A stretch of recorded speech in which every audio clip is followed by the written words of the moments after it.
Happy Wednesday. Today is Wednesday, December the 9th, 2020, and today's daily Bible readings come to us from Psalm 27, Malachi 2, 10 through chapter 3, verse 1, and then Luke 1, 5 through 17. And I'm going to talk about angels. Angels everywhere. This is the time of year when you just see angels everywhere. They're kind of, we put them on everything around Christmas time. By the way, it's Advent. And, they show up everywhere. They look really different from, depending on who does them. Like you see cheap little plastic angels or like little shapes that kind of look like angels. Like the kids make them in school out of paper plates and stuff like that. Cheap, so like cheap little plastic angels. You get the big, floofy, fluffy, fancy looking angels. That look like they stepped out of some kind of like old Italian artwork or something. That don't look like they kind of really could do anything because they're kind of weighed down by like lots of fabric and stuff. And then of course everyone's favorite, the fat little baby angels, right? The little tiny cherubs. Like apparently these angels that are supposed to be like waiting hand and foot on God and like God's warriors apparently all look like chonky little babies.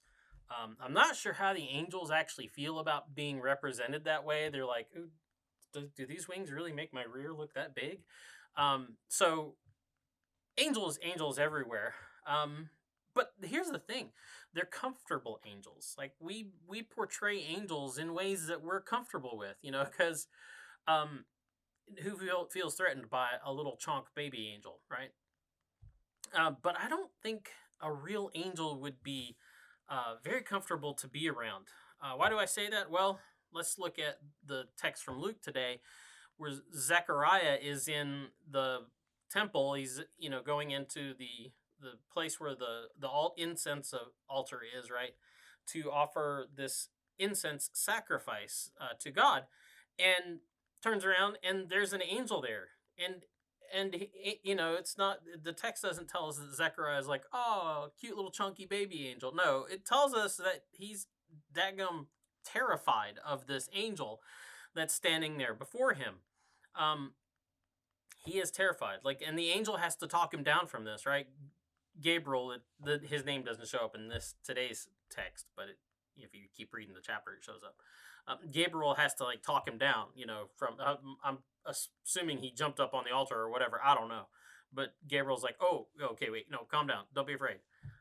I'm not here to hurt you, right? So angels aren't playthings, they're messengers. The word angel is a Greek word angelos, and it means messenger.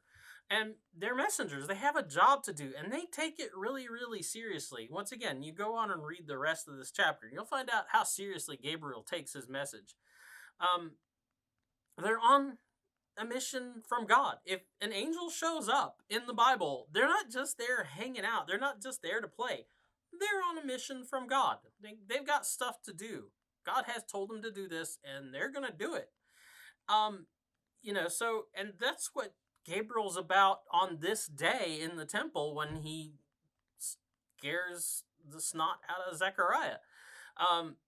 After generations of silence and generations of his kind of rejection of the temple and rejection of their sacrifices, God has decided to show up. Now, that's actually what the text in Malachi is about. In Malachi, God is not happy with the people of Israel. He is not happy with the priests. And he's like, you are such an unjust people. You are people who break covenants. You priests, you break covenants with your wives. And he says, so you weep on my altar and can't understand why I don't hear your prayers. This is why. So I'm walking away. I'm not listening to your prayers anymore. But then Gabriel shows up at the moment that Zechariah is making this daily offering of incense, which, so they had the big main altar that we always think about, where they would offer like the pieces of animals, right, or whole animals.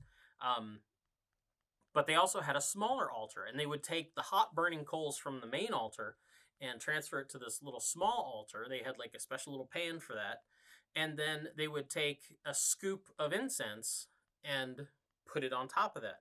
And people would try to be there as much as they could and be as close to that spot as they possibly could at that time of the day to offer up their prayers, with the idea that, it would go up on the incense, pleasing odor unto the Lord.